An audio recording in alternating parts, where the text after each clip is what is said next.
Assalamualaikum warahmatullahi wabarakatuh. Perkenalkan, saya Bunda Prakoso selaku anggota kelompok dari kelompok 6 yang hari ini akan memaparkan untuk materi dari teknik non-tes dalam evaluasi pembelajaran. Berikut untuk nama kelompok dari kelompok 6 ini, yaitu yang pertama saya tadi, Bunda Prakoso dengan NPM 2019 015 00474. Selanjutnya ada rekan saya Delia Darayani dengan NPM 2019 01 500 473.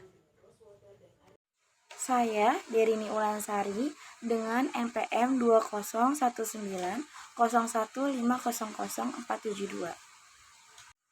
Selamat menyaksikan videonya.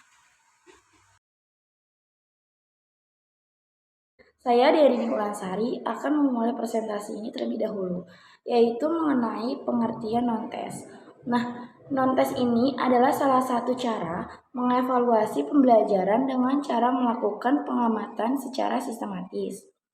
Teknik evaluasi non-tes berarti melakukan penilaian dengan tanpa menggunakan tes. Biasanya teknik ini digunakan untuk menilai kepribadian peserta didik yang meliputi sikap, sifat, tingkah laku, sifat sosial, dan lain-lain yang berhubungan dengan proses kegiatan pembelajaran dalam pendidikan. Selanjutnya, itu ada metode pemecahan masalah. Nah, dalam dunia pendidikan mengenal dua jenis evaluasi, yaitu pertama evaluasi tes dan evaluasi non-tes. Nah, untuk evaluasi dengan teknik tes adalah suatu teknik evaluasi dengan cara memberikan pertanyaan-pertanyaan atau serangkaian tugas yang harus dikerjakan oleh responden atau peserta didik dengan tujuan untuk mengetahui sejauh mana kegiatan anak dalam memahami suatu materi pembelajaran. Dan ada banyak sekali jenis-jenis evaluasi tes, yaitu seperti tes formatif, sumatif, diagnostik, dan penempatan.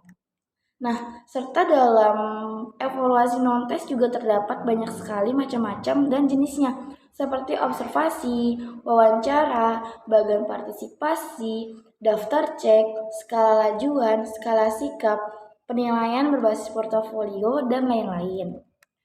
Selanjutnya, itu ada observasi, yaitu jenis-jenis dari evaluasi non-tes ini.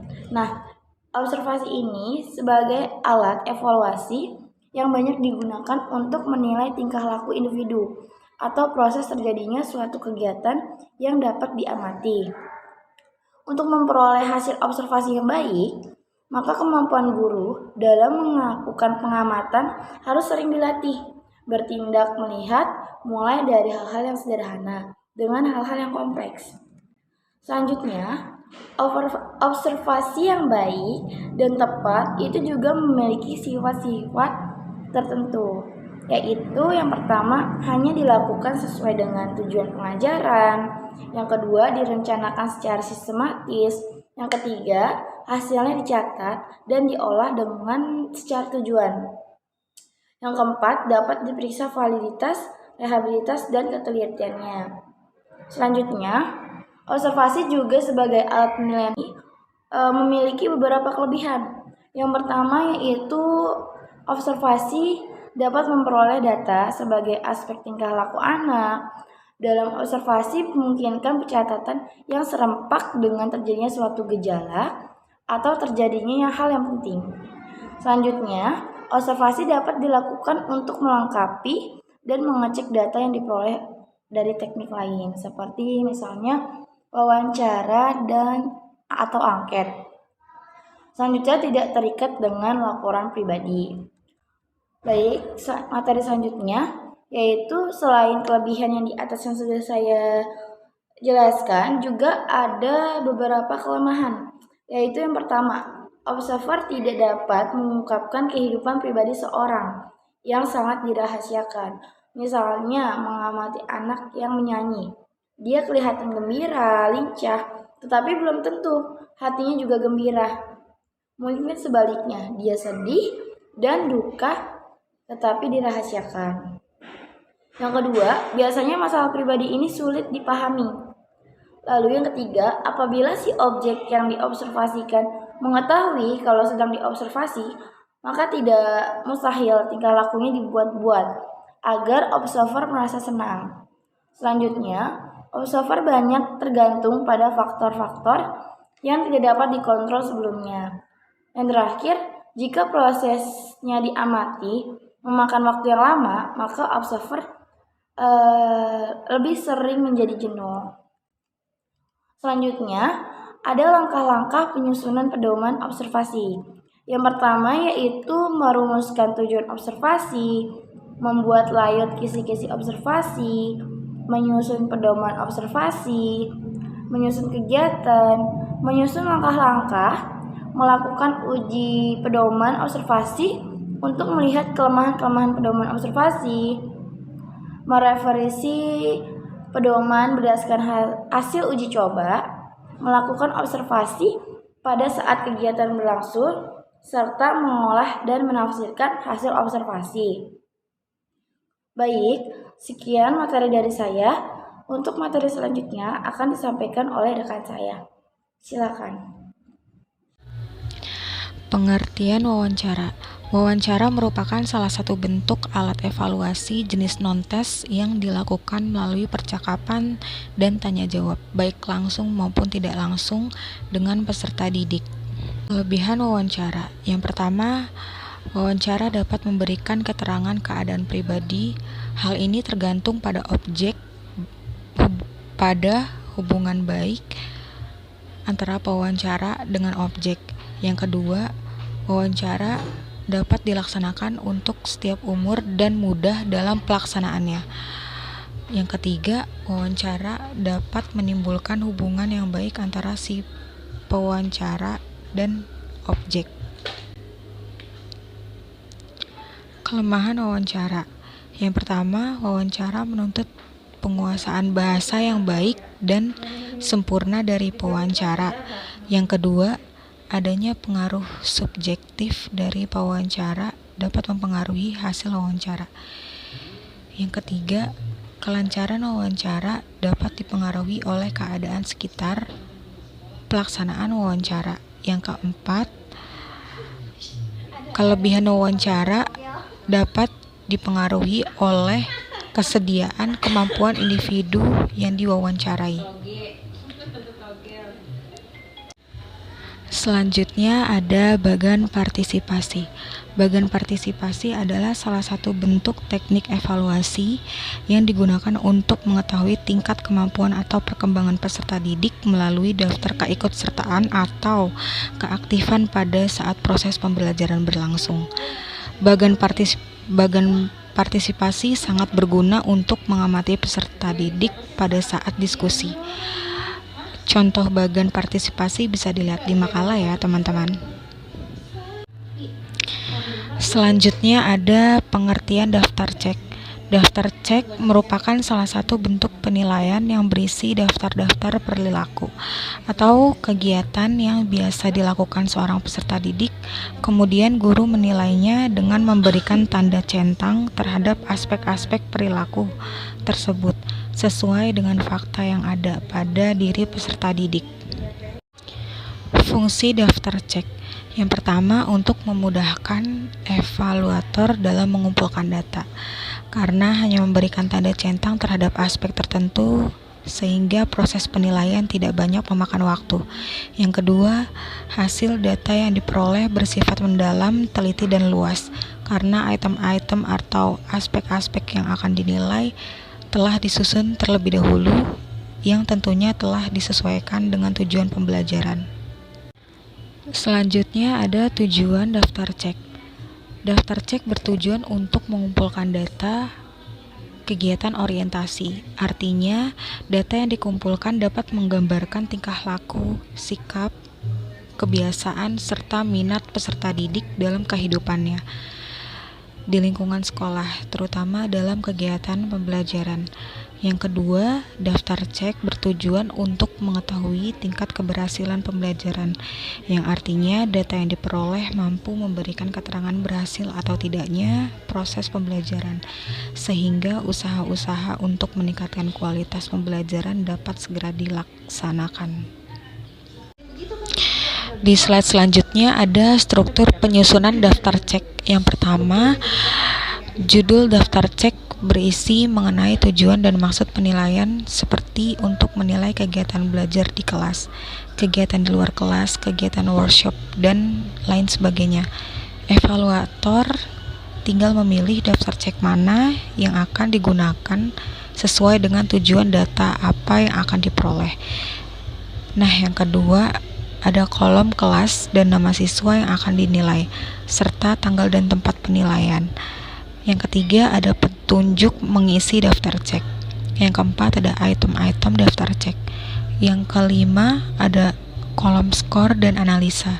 Pada kolom ini, guru mengisi atau menilai serta menganalisa data hasil penilaian.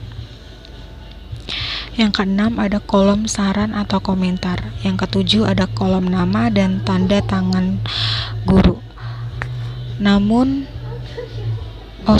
Contoh penyusunan daftar cek bisa dilihat di makalah.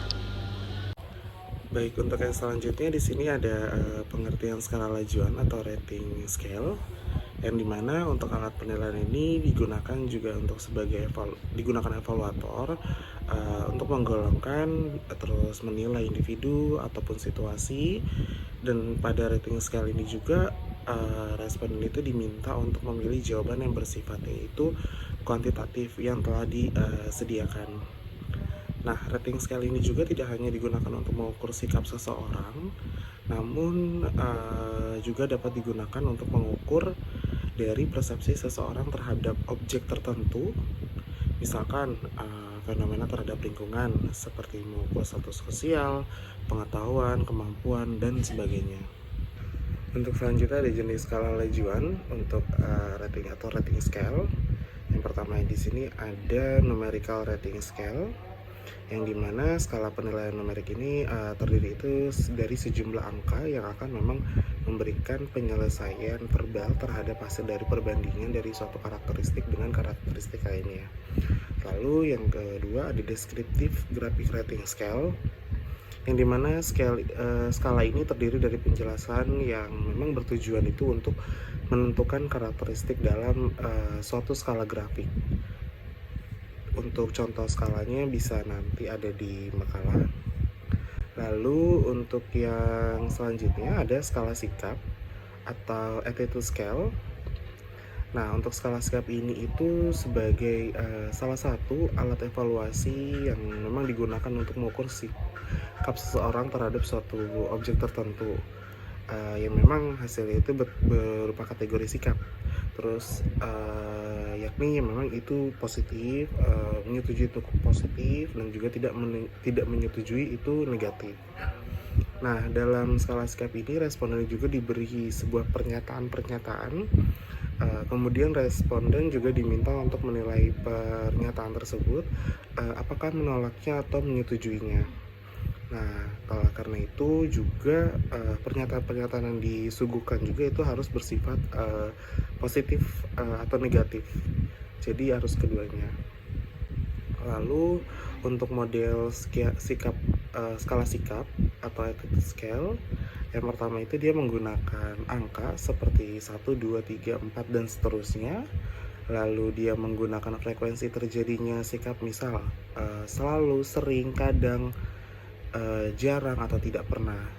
Lalu menggunakan bentuk kualitatif atau bersifat mendeskripsikan seperti baik sekali, baik, cukup, ataupun kurang. Lalu yang keempat di sini menggunakan kode bilangan atau huruf tertentu seperti diberi kode 5.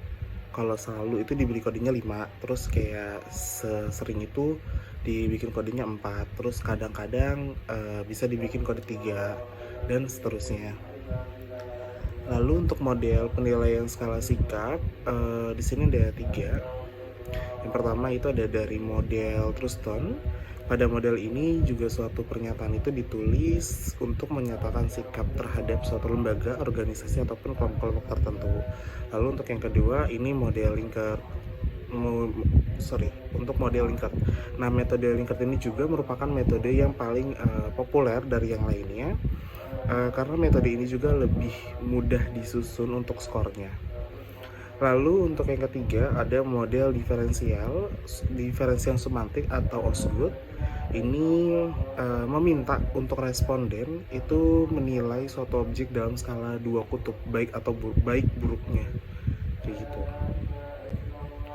Lalu selanjutnya ada pengertian penilaian berbasis portofolio. Nah, penggunaan istilah portofolio ini digunakan itu pertama kalinya di dunia fotografer dan artis. Nah, dengan menggunakan portofolio ini juga para fotografer itu dapat menampilkan dari hasil karya-karyanya kepada publik. Nah, jadi portfolio ini merupakan kumpulan hasil kerja seseorang, sehingga itu dengan melihat kumpulan atau koleksi hasil kerja tersebut, seseorang dapat menelusuri riwayat perkembangan prestasi atau apapun itu yang memang telah dicapainya. Lalu fungsi dan tujuan penilaian portfolio. Nah, fungsinya di sini portfolio itu sebagai memang alat pengajaran yang memang merupakan itu komponen kurikulum. Terus karena portfolio juga mengharuskan peserta didik itu untuk bisa mengumpulkan dan menunjukkan dari hasil karyanya. Lalu yang kedua, portfolio itu sebagai sumber informasi bagi guru yang memang untuk mengetahui tingkat perkembangan dari siswa ini setelah mengikuti proses dari pembelajaran. Lalu yang ketiga, portfolio ini sebagai sumber bagi siswa untuk melakukan penilaian dirinya sendiri. Lalu untuk tujuannya, di sini yang pertama memberikan perhatian kepada peserta didik yang memang itu mempunyai prestasi, dan yang kedua meningkatkan efektivitas proses pengajaran. Lalu yang ketiga di sini untuk meningkatkan kemampuan peserta didik dalam melakukan refleksi diri. Baik, untuk yang selanjutnya ada prinsip-prinsip penilaian dari portfolio. Nah, prinsipnya di sini ada yang namanya prinsip mutual trust atau saling percaya. Terus ada prinsip satisfaction atau kepuasan. Terus juga ada prinsip konfidensial. Ini kerahasiaan bersama. Terus juga ada prinsip relevance, itu kesesuaian. Terus ada juga yang namanya itu prinsip joint ownership, untuk berarti milik bersama. Gitu. Lalu kelebihan dan kelemahan dari penilaian portfolio. Untuk kelebihannya sendiri dapat melihat perkembangan kemampuan dari peserta didik dari waktu ke waktu itu melalui hasil karya dari peserta didik itu sendiri. Terus yang kedua, mempermudah juga untuk guru dalam melakukan penilaian secara objektif dan adil, serta penilaiannya juga yang valid. Lalu untuk kelemahannya sendiri, yang pertama itu memang kurang efektif karena memang membutuhkan waktu yang lama. Terus yang kedua, penilaian portfolio juga memang dianggap kurang dapat dipercaya dibandingkan dengan teknik penilaian yang lainnya. Lalu selanjutnya ada tahap-tahap penilaian dari portfolio. Nah, di sini ada 5. Yang pertama itu menentukan tujuan dari portfolio itu sendiri seperti apa. Lalu yang kedua menentukan aspek isi yang akan dinilai itunya bagaimana. Yang ketiga menentukan susunan atau bentuk portfolionya seperti apa. Dan yang keempat itu menentukan penggunaan portfolio.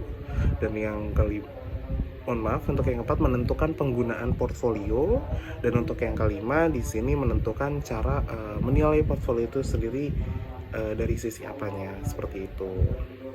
Baik, sekian presentasi dari kelompok kami. Kurang lebihnya mohon maaf.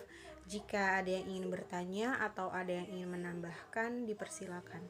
Assalamualaikum warahmatullahi wabarakatuh.